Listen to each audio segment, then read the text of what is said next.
문재인은 연평도 실종 공무원이 살해당하기 3시간 전부터 상황이 어찌 돌아가는지 이미 다 알고 있었잖아. 그것도 살해당할 때까지 최소 4차례나 실시간으로 보고를 받고 있었던 거고. 근데도 걔는 아무것도 안 했지. 뭘 어떻게 하라는 지시 자체가 없었다니까. 당시 감청 채널이 무려 3개나 가동되고 있었어. 한국의 37 부대, 777 부대라고 있거든. 그 부대하고 주한미군 501 정보요단에 소속되어 있는 RC-12X 정찰기, 그리고 오키나와 가데나 공군기지에서 날아온 리벳 조인트 정찰기, 이렇게 3개. 좀 더 자세히 알고 싶으면은 신인균의 국방TV를 한번 봐봐. 예. 최고의 군사 전문가답게 아주 깔끔하게 정리가 잘 돼 있어.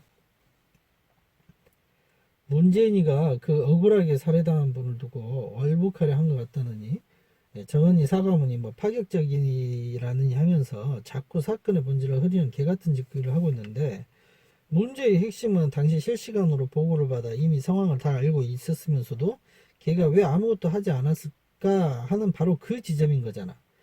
니들 생각은 어때? 한번 맞춰봐봐. 걔가 왜 그런 거 같니? 그렇지. 그거지. 그 UN 기조연설에서의 종전선언. 보다 정확히 얘기하면 종전선언이 아니라 종전선언 권고. 그게 불과 7시간 뒤에 있을 예정이었는데, 아무 영향력도 없는 저 말단 1개 8급짜리 공무원 하나가 북한 앞바다에 빠져서 죽어간다는 게 걔한테 뭐가 그리 중요하겠어. 그보다 더한 일도 눈 하나 깜짝 않고 저지르는 그런 놈인데. 형 말이 좀 너무 과격하고 과장 같아? 그렇지 않다니까. 형이 근거 없이 하는 얘기가 아니에요. 응? 이 자료들을 한번 봐봐. 아는 사람들한테는 굉장히 유명한 사진들이지, 얘가 얼마나 정신세계가 이상한 놈인지. 그러니까 이런 자료들이 있기 때문에 여기에 근거해서 형이 걔가 혹시 사이코패스 그쪽이 아닌가, 이렇게 거의 한 90% 이상의 확신을 가지고 의심을 하는 거라고. 문재인 걔는 아마 그렇게 생각했을 수도 있는 거겠지. 운 좋으면 그냥 무탈하게 살아서 돌아올 수도 있는 거고, 죽으면 뭐 덮으면 되잖아.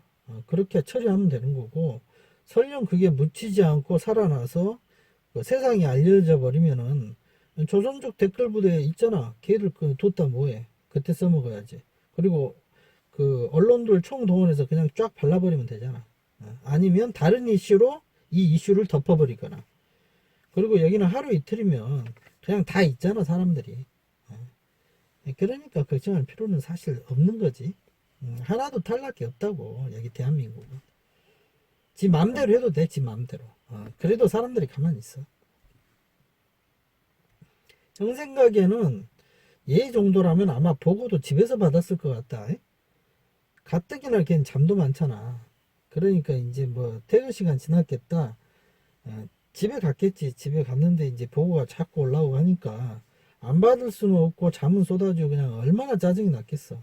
그러다가 이제 더는 못 버티고, 야 알았어, 내일 나 지금 자야 되니까 내일 아침에 보고하고 그렇게 하라고 하고 이제 지는 이제 방 안으로 들어가 쳐 잤겠지. 그러고는 얼마 안 있어서 그 공무원은 살해당한 거고.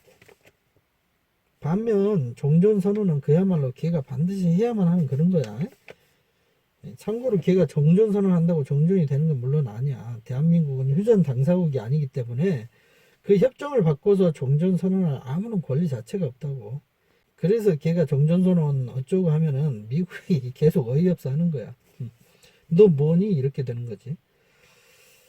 그럼 이제 누구는 이렇게 생각할 수도 있겠지. 어차피 종전선언은 미국이 주도적으로 나서주지 않는 한 아무런 실현 가능성이 없는 하나의 쇼질에 불과한 것일 뿐이니까, 굳이 그런 쇼질을 위해서 문재인이가 왜 그렇게까지 실종 공무원을 죽도록 방치를 해버린 걸까 하는 의문이 들 수는 있어.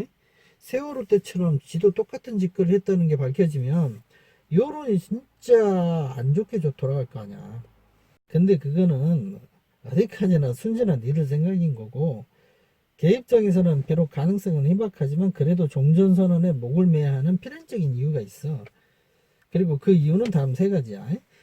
자, 여기서부터는 형이 그냥 개인적인 추론이니까 그걸 감안하고 너희들도 그냥 편하게 들어. 응? 뭐 틀릴 수도 있지만은 그래도 뭐 헛소리는 하지 않잖아, 형이. 그러니까 상당히 들을 만한 내용들이고 좀 내용이 좀 심각하기도 해. 첫째, 그게 중공의 뜻이다. 문제는 중공한테 이미 영혼을 팔았어. 중국 말고 중공. 그러니까 중국 공산당을 얘기하는 거야. 권력을 위해 악마와 계약을 했다고. 걔는 중공이 시키는 대로 할 수밖에 없어. 안 그러면 자살당하게 돼 있다고. 전직 대통령도 자살당해, 현직 국회의원도 자살당해, 현직 서울시장도 자살당해. 그럼 현직 대통령이라고 자살당하지 말란 법이 있나? 여기가 버킹 코리아라는 걸 잊지 말라니까. 여기 한국에서는 무슨 일이 일어나도 이상하지가 않아. 시민들 자체가 의심을 안 한다니까. 아 그렇구나 그러고 그냥 그 다음날이면 다 잊어버려. 그러니까 현직 대통령이 자살하는 일이 벌어져도 여기 개 돼지들의 나라는 하등 이상할 게 없는 거지. 둘째, 종전선언이 이루어져야만 비로소 중공이 온전히 한국을 먹을 수 있다. 다시 말하지만 지금 한국의 모든 시스템은 이미 중국으로 넘어갔어. 다만 이 땅이 아직 미군이 주둔하고 있는 상태이기 때문에 어찌를 못하고 있는 것이지 실질은 다 넘어가 버렸다니까. 만약 종전선언이 이루어지면 그때부터 노무현 탄핵 당시부터 동원시켜왔고 세월호 촛불로 짭짤한 재미를 봤던 선동 전문 마중물 부대들 전부 동원해서 매일같이 광화문 앞에 촛불 들고 모여서 미군 나가라고 시위하게 돼 있다고. 그 마중물 부대는 굳이 형이 말 안 해도 알겠지 누군지. 응? 여기 한국에 14만 부대가 들어와 있다. 민간인 복장을 하고 있다고 해서 걔들이 민간인이 아니에요. 응? 그쪽에서 동원하면 다 나와야 돼. 싫든 좋든. 그리고 종전이 된 상황에서는 한국 땅에 주둔할 명분도 딱히 없기 때문에 미군 역시 철수할 수밖에 없는 거고. 그럼 미군이 떠난 그 자리를 누가 대신 들어온다? 그래, 중공인민해방군. 그리고 그 순간부터 한국은 더 이상 한국이 아닌 지금의 뭐가 되는 거다? 그래, 홍콩. 그래서 형이 자꾸 홍콩 꼴이 이제 어져났다고 하는 거야. 셋째, 노벨 평화상이야. 다행히 종전선언은 실현 가능성이 매우 희박해. 미국은 한국을 절대 포기하지 않는다고. 그렇기 때문에 문재인이가 진짜 노리는 건 실은 노벨 평화상이지. 권력은 영원하지 않지. 권좌에서 내려오면 개털이라는 거 지가 더 잘할 텐데 안전장치는 많으면 많을수록 좋은 거잖아. 그래서 보험 하나 더 들어준다는 심정으로 노벨상 평화상이라도 노리는 거야. 그거 하나 따놓으면 나중에 혹시 권력이 뒤집어져서 간방에 갈 위기에 봉착했을 때 저 무도한 우파 보수 세력이 노벨 평화상까지 탄 사람이 먼저다인 정말 가슴 뜨거운 전직 인권 대통령의 온갖 혐의를 뒤집어 씌워서 민주주의를 통째로 말살해야 한다고 피의자 코스프레를 하면서 세계 언론에 호소할 때 아주 그럴싸하잖아 명분이. 그래서 종전선언 어쩌고 하는 건 걔한테 매우 중요한 문제인 거지. 그것 때문에 미리 기조연설 동영상 다 찍어놓고 이미 유엔까지 그 영상 자료를 보낸 상태였던 건데 느닷없이 연평도 실종 공무원이라는 장애물이 나타나 버렸으니까 걔 입장에서는 얼마나 짜증이 났겠냐고. 차라리 그냥 그대로 지도새도 모르게 죽어줬으면 하고 바랬을 수도 있는 거지. 근데 아침에 일어나서 결국 총살당해 죽었다는 보고를 받고 가만히 생각해 보니까 연평도 실종 공무원이 살해당했다는 거는 이미 미국도 다 알고 있는 거잖아. 그럼 군 내부 관계자들 입 틀어막는 건 어찌어찌 이렇게 해본다고 해도 문제는 미국 그 채널에서 나중에 문제가 될 수도 있는 이런 북한의 만행에 관한 정보가 새어나올 수도 있는 거 아니야. 미국이 문정권을 다른 권력으로 교체하기 위해 넌지시 한국 언론에 흘릴 수도 있는 거고.